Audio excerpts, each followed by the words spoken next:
शिक्षा फाउंडेशन में वो जब रैली फॉर रिवर चल रहा था, when I was hosting, so I remember सदगुरु कहीं भी जाते थे ना तो एक ही लाइन बोलते थे कि give me 100 youth from your state and I will change the face of agriculture, but for 3 years do not ask me what about me. कि the day you stop thinking about yourself is the day you start thinking about others, and the day you start thinking about others, others start thinking about you. और comedy में वही है कि face बना करके, चिल्ला करके, लोग बोलते हैं टाइमिंग की बात है, टाइमिंग एक सिंपल विधा है। अगर आपने अपने ऊपर मेहनत कर ली, अगर आपने सुनना शुरू कर दिया ना, टाइमिंग आ जाएगी। इंडस्ट्री में कोई है जो आपको कभी लगा कि क्यों कर रहा है कॉमेडी?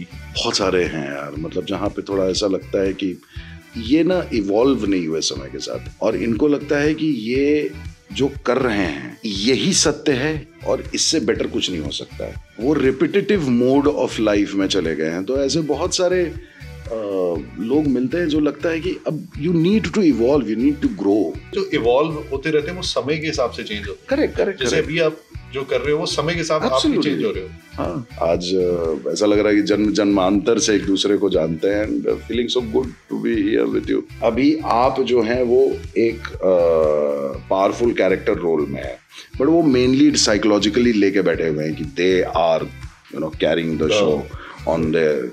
उन लोगों को बात करने का उनका तेवर ही चेंज हो जाता है बहुत। वो फिर आपको ज्ञान देते हैं। फिर मेरी फेवरेट लाइन होती है कि बेटा जितनी तेरी उम्र है ना, रोज उतने अंडे खाता हूँ। वैनिटी में अगर सीधा जा करके मिल सकते हैं, लेकिन नहीं, पहले आप बॉय को बोलेंगे सर फ्री हैं क्या, फिर वो बोलेगा मैं 2 मिनट पूछ के आता हूँ। वो कुछ नहीं पूछता अंदर, वो मालूम है सर फ्री है। वैनिटी के अंदर और क्या कर रहे होगे, लूडो खेल रहे होगे, तो मतलब सॉरी तो मिल लो, खत्म करो, सीधी सी बात है। तो बहुत वो ना स्टाइल सा बना, हाँ, वो इतने खुद के ना इतने बैरिकेड्स क्रिएट कर देते हैं ना। ये चेंज हो रहा है कुछ हमें इंडस्ट्री में वैसे? नहीं यार, कुछ चीजें हैं जो नहीं बदलेंगी। और बड़ी बात करूंगा, बड़ी बात, profound. Yes, profound.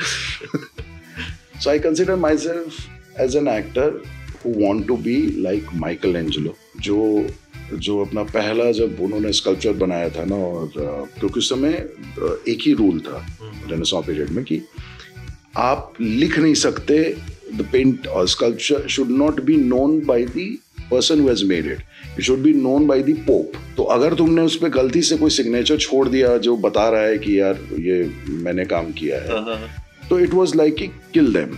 But many people just stood and said कि he is a new person and you should not B.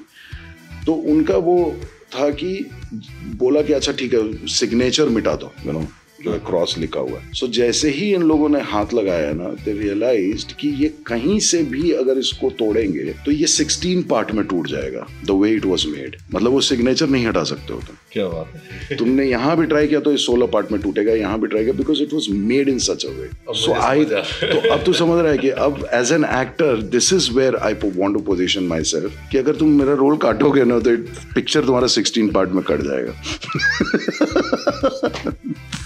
अभी लेटेस्ट प्रोजेक्ट्स की कुछ बताओ, आप क्या क्या कर रहे हो? लेटेस्ट प्रोजेक्ट रिलीज हो रही है, कोटा फैक्ट्री रिलीज हुई, 28 जून को फिल्म आ रही है नवाजुद्दीन के साथ, राउतू का राज, उसमें पैरेलल लीड है, सेकंड लीड है मेरा। अगस्त 30 को एक फिल्म रिलीज हो रही है, बिनी एंड फैमिली, और शूटिंग अभी चल रही है एक फिल्म अनुराग कश्यप के लिए कर रहा हूँ, एक freedom at midnight with Nikhil Advani playing Pakistan's first prime minister.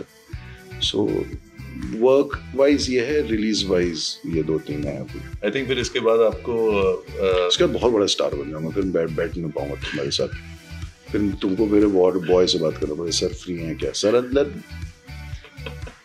फिर हम दया की तरह दरवाजा तोड़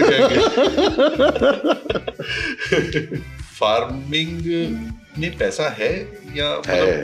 तो फिर ये क्यों बोला जाता है कि फार्मर गरीब है या फार्मिंग में नहीं, या लोग फार्मिंग एग्रीकल्चर छोड़ के दूसरी लाइन में जो भागते हैं लोग? बहुत बड़ा सब्जेक्ट है ये, आई थिंक ये अनदर पॉडकास्ट करना पड़ेगा, बिकॉज इसमें बहुत लेयर्स हैं before you actually get to the money part of it. Because 84-85% of the population today in India जिनके पास एग्रीकल्चरल लैंड है, they have approximately 1 hectare to 1.5 hectare of holding. 2-2.5 एकड़ से ज़्यादा ज़मीन नहीं है। 2-2.5 एकड़ में आदमी अगर वो पारंपरिक खेती कर रहा है, धान गेहूं कर रहा है, तो वो 1 एकड़ में साल का 50,000 रुपये कमाता है।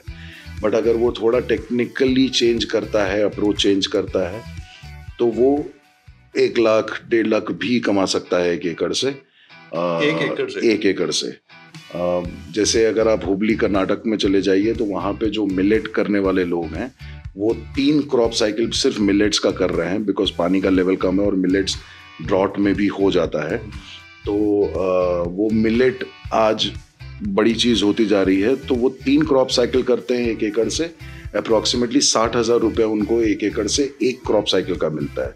तो साल में अगर तुम 3 कर रहे हो तो कितने हो गए? 1 करोड़ 1,80,000।